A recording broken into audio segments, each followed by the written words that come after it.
Bienvenue sur Africa 24 dans cette nouvelle édition du QG Weekend. Voici les titres. 25 partis et regroupements de partis politiques de l'opposition gabonaise rassemblés au sein du PG 41. Une charte a été signée. Parmi les signataires, le Rassemblement pour la patrie et la modernité, le RPM d'Alexandre Barraud-Chambrier. La Banque africaine de développement octroie un appui financier à la République du Congo. Cette opération s'inscrit dans le cadre de la mise en œuvre du programme d'appui aux réformes économiques et financières. Puis le Nigeria, gros importateur de produits de base, entend donner un nouveau souffle à ses agro-entreprises. Le gouvernement s'engage sur la question.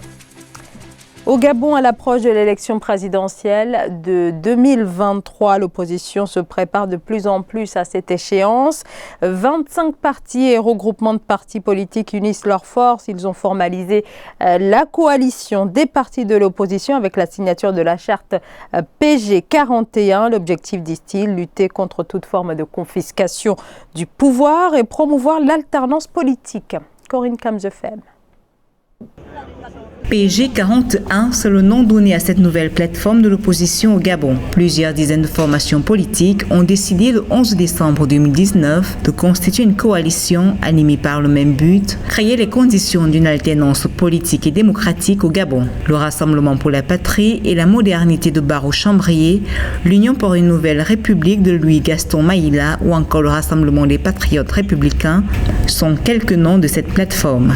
Notre ambition est de coordonner davantage nos actions et de travailler sans relâche pour la conquête du pouvoir dans l'objectif d'instaurer une justice équitable et un développement harmonieux pour tous les Gabonais sans distinction d'origine. Il est également question de lutter contre toute forme de confiscation du pouvoir. C'est dans un contexte de suspicion et de lutte contre la corruption que cette coalition voit le jour au Gabon. Depuis quelques semaines en effet, l'opération Scorpion, vaste opération anti-corruption lancée par le gouvernement, a conduit à l'interpellation de hauts fonctionnaires du pays, dont celle de Brice Lacruche Alianga, ancien directeur de cabinet du président Ali Bongo. Pour le PG 41, les principales victimes de ces dérives constatées au sommet de l'État sont les populations, dont 600 000 d'entre elles vivent avec moins de 600 francs CFA par jour. Donc, on peut être sceptique de premier abord, puisqu'on a vu plusieurs coalitions voler en éclats, mais la gravité du problème peut donner de l'espoir. Nous avons des gens qui ont détourné des milliards, des milliers de milliards. Certes, certains sont en prison, mais les autres sont encore en liberté. Donc, le peuple est le dindon de la farce. Le PG 41 qui a à sa tête Célestin Nguema Oyam, l'actuel président du Rassemblement pour le Gabon, promet de taire toutes les querelles qui ont souvent fragilisé l'opposition au Gabon. À l'occasion de la création de cette plateforme, ses leaders politiques ont appelé à la libération des détenus politiques. Le président Abdelmadjid Tebboune prend donc la tête de l'État algérien à 74 ans. Il a été élu dès le premier tour de la présidentielle avec 58% des suffrages. Selon les résultats officiels, il s'est engagé à modifier la Constitution et se dit prêt à tendre la main au Irak, le mouvement populaire de contestation qui dit non à ce président, un ancien du système Bouteflika. Marcel Farba-Maroun. Élu président de la République d'Algérie vendredi avec 58,14% des voix selon les premiers résultats, Abdelmadjid Tebboune, 73 ans, fait face à de nombreux challenges. Dans un contexte politique, social et économique des plus défavorables, l'ancien Premier ministre du président Bouteflika aura à relever comme principal défi son déficit de légitimité populaire. M. Tebboune, le nouveau président, a déjà devant lui l'équation du mouvement populaire, c'est-à-dire il est appelé à ouvrir des voies de dialogue avec le mouvement, écouter les bases populaires de ce mouvement. Deuxième lieu, il y a les détenus, par exemple, d'opinion, les détenus qui ont été arrêtés à cause de l'emblème, Mazir, etc. Le nouveau président algérien devra en outre établir une stratégie qui lui permettra de gérer l'influence de l'armée algérienne, en particulier celle du général Ahmed Gaïd Salah, vice-ministre de la Défense et chef d'état-major. Il est vrai que l'armée, surtout ces derniers mois, a énormément joué un rôle important, l'armée dès le départ, en refusant d'aller vers une période de transition, a déclaré que le prochain président aura mené les réformes politiques, économiques et sociales dans le pays. Donc le nouveau président est obligé d'assurer l'armée quant à la volonté d'aller vers de véritables réformes. Un autre défi attend Abdelmadjid Tebboune, celui de trouver un consensus avec le reste de la classe politique, toutes tendances confondues, lui qui s'est présenté comme candidat indépendant. En rappel, les résultats définitifs devraient être prononcés par le Conseil constitutionnel dans les jours à venir. Au Cameroun, les parlementaires ont débuté ce 13 décembre l'examen d'un nouveau projet de loi destiné à accélérer le processus de décentralisation pour les régions anglophones du Nord-Ouest et du Sud-Ouest. C'était l'une des principales recommandations du dialogue national convoqué en octobre par le président Paul Biya pour mettre fin à la crise qui secoue ces régions depuis maintenant 3 ans. Nathalie Mauve. Une session extraordinaire de l'Assemblée nationale s'est ouverte ce 13 décembre 2019 à l'hémicycle de Yaoundé. Les députés sont appelés à légiférer sur le Code général des collectivités territoriales décentralisées. Des assises qui s'ouvrent alors qu'un double scrutin municipal et législatif se prépare au Cameroun. C'est une indication quand même, ça va apaiser la population, ça va aussi donner les raisons pour lesquelles les gens vont avoir la confiance que l'avenir est là, avoir l'espoir. Réunis en urgence sur instruction du chef de l'État Paul Biya, les députés disposent de 14 jours pour statuer sur le processus de décentralisation au Cameroun. Des observateurs pensent que de cette session naîtra un contenu clair du statut particulier des régions anglophones du Nord-Ouest et du Sud-Ouest. Il faut donc un document qui va donner à toutes les régions les spécificités, surtout au niveau des sous-systèmes éducatifs, au sous-système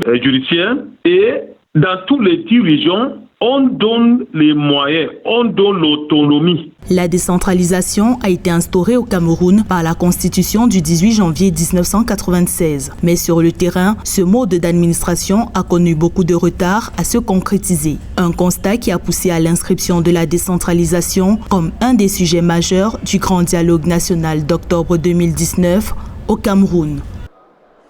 Au Niger, d'anciens membres du groupe terroriste Boko Haram ont récemment achevé un programme de déradicalisation. Ce sont une centaine de jeunes qui ont bénéficié d'une formation professionnelle ouvrant donc la voie à leur réinsertion sociale.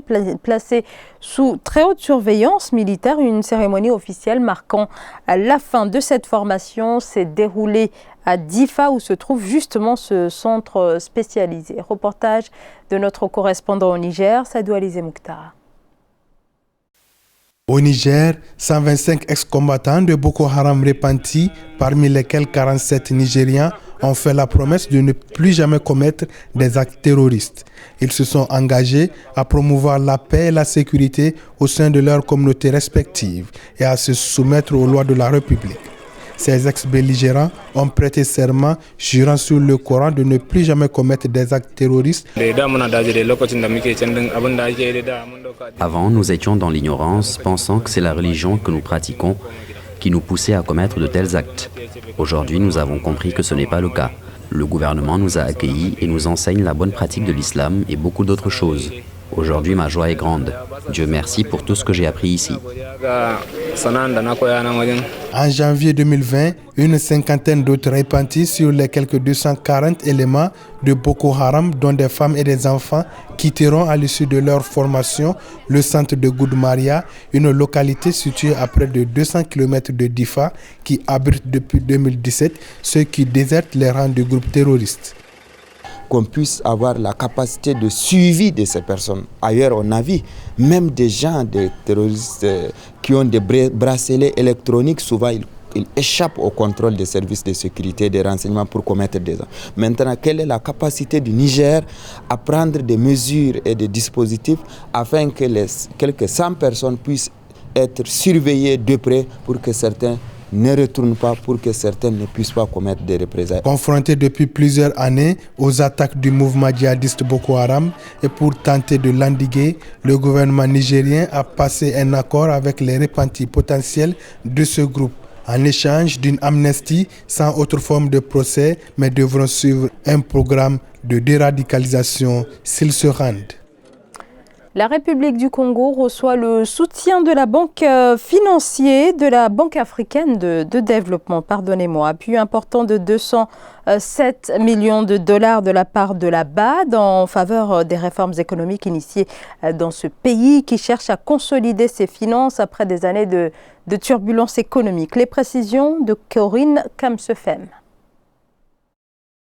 La Banque africaine de développement accorde un prêt de 121 milliards de francs CFA au Congo pour appuyer ses réformes économiques et financières. D'après les responsables de la Banque africaine de développement, les fonds alloués permettront au Congo de faire face à la baisse des recettes fiscales et une croissance ralentie par la chute récente du prix du baril du pétrole. Le Congo-Brazzaville constitue un poumon essentiel, notamment de la croissance économique en Afrique, parce que si vous remarquez bien, la Banque africaine est dans un programme de transition et de diversification économique en Afrique centrale. Un tel investissement viendra appuyer notamment l'investissement précédent qui a été fait, qui rallie Kinshasa à Brazzaville, dans le cadre notamment de l'intégration régionale dans la zone.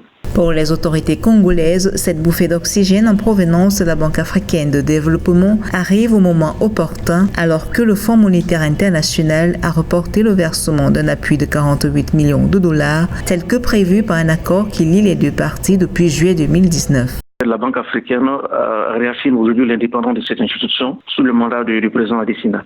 Je rappelle bien que dès les années précédentes, dès l'instant que le Fonds monétaire, la Banque mondiale, revoit son programme de coopération économique avec un État africain, la majeure partie des institutions africaines, que ce soit la Banque africaine, la BOAD ou Afreximbank Bank, toutes les banques qui sont sur le continent, généralement, gèrent leur coopération avec le dit État. Et ça, le fait que la Banque africaine ait investi un tel montant, cela réaffirme l'indépendance actuelle de la banque. Selon la Banque des États de l'Afrique centrale, BEAC, en 2019, la croissance économique du Congo devrait se situer à 1,9%, soit une légère hausse par rapport à 2018 qui a affiché 1,7%. Malgré cette amélioration notable, le Congo affiche toujours des indicateurs socio-économiques faibles et le présent appui de la Banque africaine de développement doit aussi aider le gouvernement à améliorer ses capacités de mobilisation de recettes fiscales et douanières par la réorganisation et la modernisation des services d'impôts et des douanes et l'interconnexion entre ces services.